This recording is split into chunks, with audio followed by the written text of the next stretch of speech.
Melinda 5-0. In this upcoming episode, I'm going to go over where juvenile justice began and where policing began. I'm not going to put in there hours worth of knowledge that I know. I'm just going to give you a brief description of where it all began. And I'm also going to reiterate and go over a little bit more about the 4-year college degree requirement for policing. And that is, again, part of my, what I would call police reform ideas and input. So enjoy!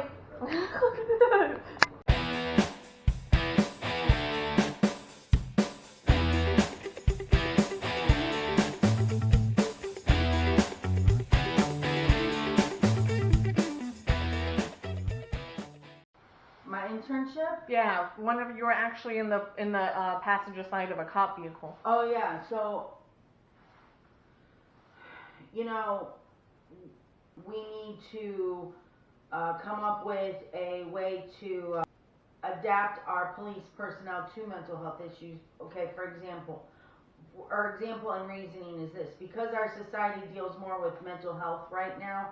First of all, 9 out of 10 times somebody in a mental health situation is not acting themselves, and they're not well. They're sick. There's something going on. They're not well. So it'd be like if you got a bellyache on a whole different level, on an emotional level. So now you're in the bathroom pooping, puking, sweating for 3 hours. Okay, you're sick. All right? Some people will have a mental breakdown for 3 hours. And you think that's because it's a chemical imbalance, right? Don't you believe a lot of mental health can a lot of mental health, it comes down to chemical imbalance, yes.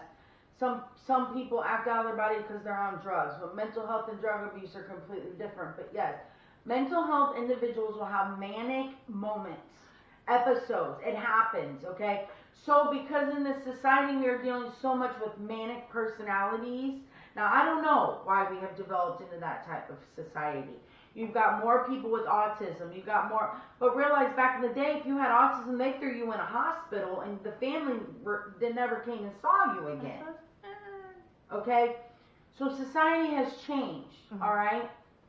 Because we're being more inclusive as a society altogether. They used to kill juveniles. Yeah, they used to do lobectomies and what? They used to kill juveniles? They used to execute juveniles. It became illegal. Oh my God. Inevitably, yes. So this is what I want to tell you. This is where I'm going to go back. This is where I'm going to sum up juvenile justice. Juvenile justice started back in this, centuries, like 17th century. And this is how it became about. They developed the little colonies, so everybody had their own little space. Like you got the Johnsons over here who know the Browards, got your little plantation area going on, right? But then a bit that way, you've got that little plantation going on. Well, that plantation has decided to come over to this plantation and steal the chickens, and they needed a cow. So they stole this plantation's property.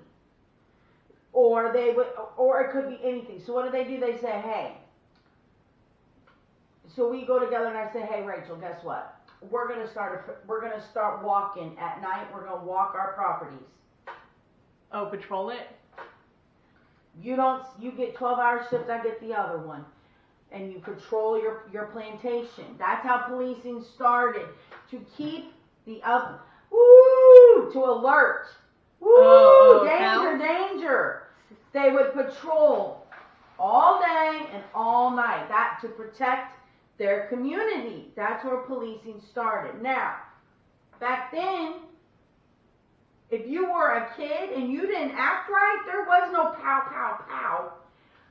Because the pow, pow, pow didn't work on you, they took you down the street to the orphanage and dropped you off and left. Are you serious? Okay, so that's where juvenile justice and juvenile system started coming about, was because back then, they could abandon you. Children were abandoned. Family, parents? Yes, children were abandoned and were on the streets and they were committing crimes because they had no food, they had nothing. So the orphanages would take them in, or the family would drop them off, or if you're autistic, they throw you in the mental hospital. All right? So now you got policing of the patrols. Now you got kids running amok because they're abandoned. Okay, so now juvenile justice comes into play. Well, back then, if you were a bad kid, and they would execute you. No different than an adult. Oh, crap. So back then they did hangings and gun shooting and all of that. But then it got outlawed, so don't freak out. That's why we don't execute juveniles. Yeah. All right? But back then is not today. Juvenile justice is what it is now. That's how far it has come. And just from patrolling 7 houses back in the 17th century, this is where criminal justice has come to. So policing, patrolling. You come into my property, woo-hoo, you're getting alert, my community. So, woo-hoo, the sound of the car, that's the alert. That represents the sound that there's something going on and it's sounding the community, okay? That's why police cars have woo-hoo. Yeah. All right, it's a sounding mechanism. Yeah. I don't know why they do it, but they do. Anyway. So criminal justice and juvenile justice were kind of implemented around the same thing, but we can't treat children like we do adults. These are delinquents. Adults are criminals. Do you believe that, or you're saying that's how the system sees it? I believe that, yes. You believe it? Children, first of all, children have not experienced and been through enough. They're not educated enough. They have to grow up in a good environment. Remember, we're talking about environment, okay? But like I said, at the age of 13, they take this class. They can decide. Now, they are a kid, and that dad may say, son, if you don't go in that house, I'm going to whoop your butt. And that boy now has to go in and rob that house. So you don't want his daddy beating his butt. But remember, that's not just any culture. Everybody, all cultures do that. Because what happens is people get desperate. And it don't matter what your color is, you're going to feed your kids. And if that means you got to send your son in there to get some jewelry so that you can go out and get him some food, and you may be the last person on the earth that would ever do such a thing. But if you're hungry and your kids are starving, you're going to send that son in there. Now, some people send their children in there for drugs. Some people but it happens. They will send their kids in to do their dirty work. And then what happens, the environment develops. Oh, because the kid doesn't get charged like an adult? Right, that's the parents use them. Oh my God. Okay, all right. So that's why they see that, and they act like they didn't see their kid doing it, and the kid just looked like oops, accident. Well, sometimes they never get caught. The little boy might rob 10 houses in a month. Yeah. Well, he's more than likely going to grow up to do those things. Yeah. But here he's at 13, he gets that class. Maybe you got a 50-50 chance. He may go to that class and realize for that semester or that quarter, man, and he may go home and he say, Dad, you know what, I'm not robbing no more houses. I took this criminal justice class. They're going to rob houses. That's an environment issue. All right? Or the daddy may say, oh, all right, you're right, son, I'm sorry. You're getting up there in age, buddy. Okay, you can be, I don't want you going in no more houses anymore if you're going to, all right? But it's all about environment. So if you're a mom that shows up on scene and says, well, why'd you even stop my son? Well, man, why do I need to tell you why I stopped your son? It's 3 o'clock in the morning. He's 8 years old. Why is your son out and walking around at 3 in the morning? Like, what do you know? So what I'm saying is it doesn't matter what color, what culture you're. If your family's hungry, you're going to do things that you don't want to. You're not usually going to do, and that can be any race. But here's the thing: if we don't get to our kids at 13 years old, and we're failing our kids by not educating them. They're ignorant. They don't know. Oh, that's bad. That's good. Okay. Oh, son, you do that, you're going to jail. I'm calling the cops. I'm gonna I'm gonna do this. I'm gonna do that. No, at the age of 13, they need to be in a school setting, and it needs to be a grade. Well, hey, son, you're 18 now and you want to be running with the dudes down the road? Well, guess what? Last time I checked, when you was 13, you went to this juvenile justice class, and last time I checked, you got an A+. This is your A+. So I know you understand what you learned. But now you're 18 years old and you want to go out and do, you've been known since you were 13 years old. So this, I didn't know that. Nobody told me that I'd go to jail at 14 years old. I never knew that. No, you did, because you learned it today. You learned it at 13. When you are a police officer, your utmost job is to enforce the law. So even if you don't want to arrest somebody, which a lot of stuff is discretion, but if it's a serious crime, you're going to jail. Whether the cop wants to take you or not, because he has to enforce the law. Which sometimes takes it out of the police's hands, saying, so you're mad at the police officer, and he's like, hey, look, I don't want to have to take you to jail. You did this, I have to. That's what my job is. Okay, so you're fine. So, anyways, I learned really early on, because I did the internship, which is required in the 4 years. However, that 4 years, you can do the internship, I think, or you can just go right in the police academy, and that's all part of the 4 year. I get what you're saying. The police academy would be your internship? Yes.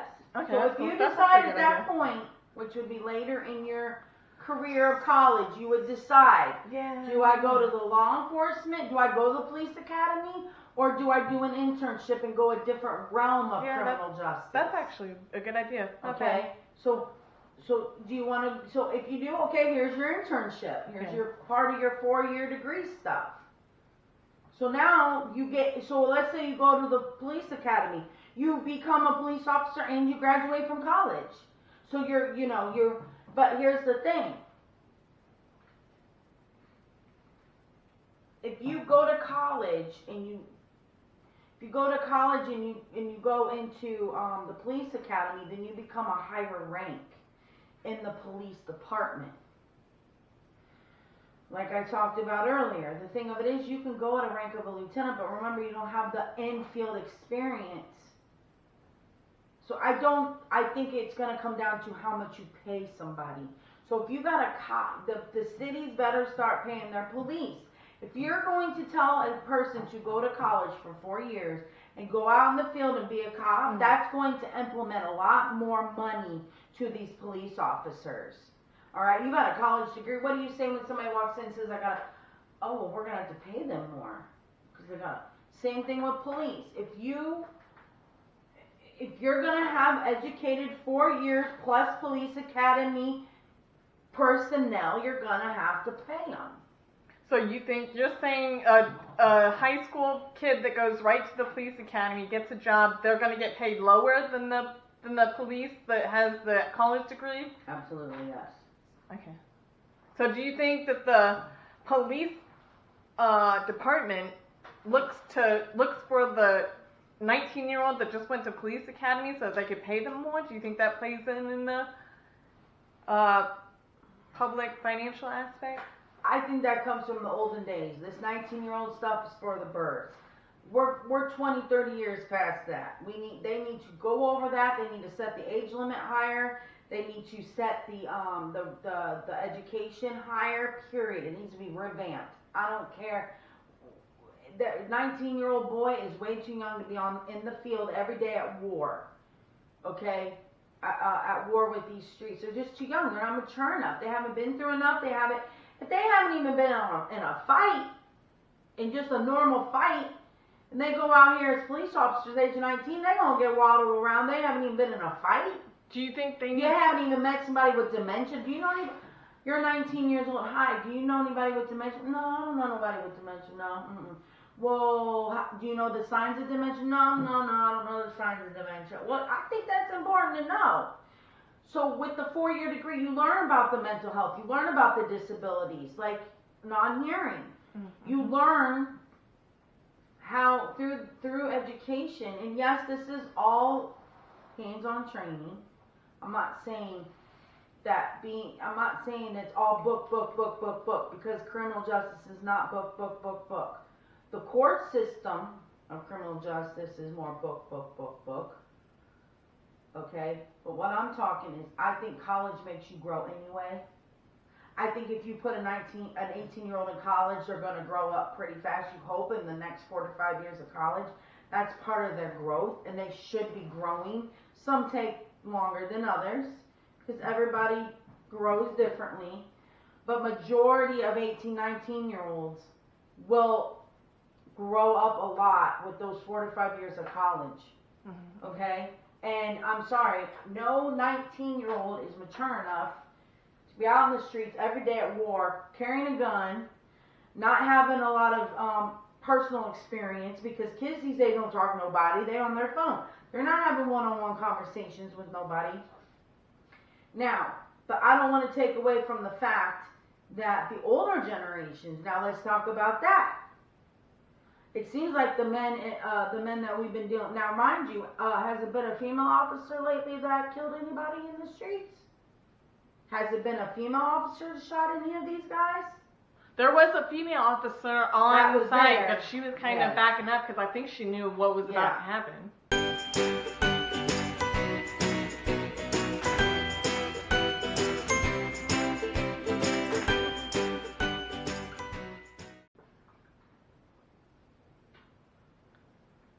What I'm saying is,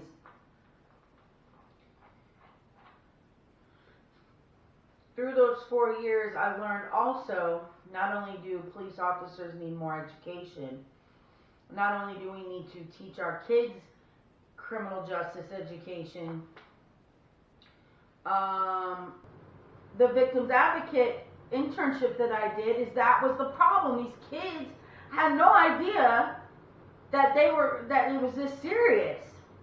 Like, but I was not a lawyer. I could not advocate them.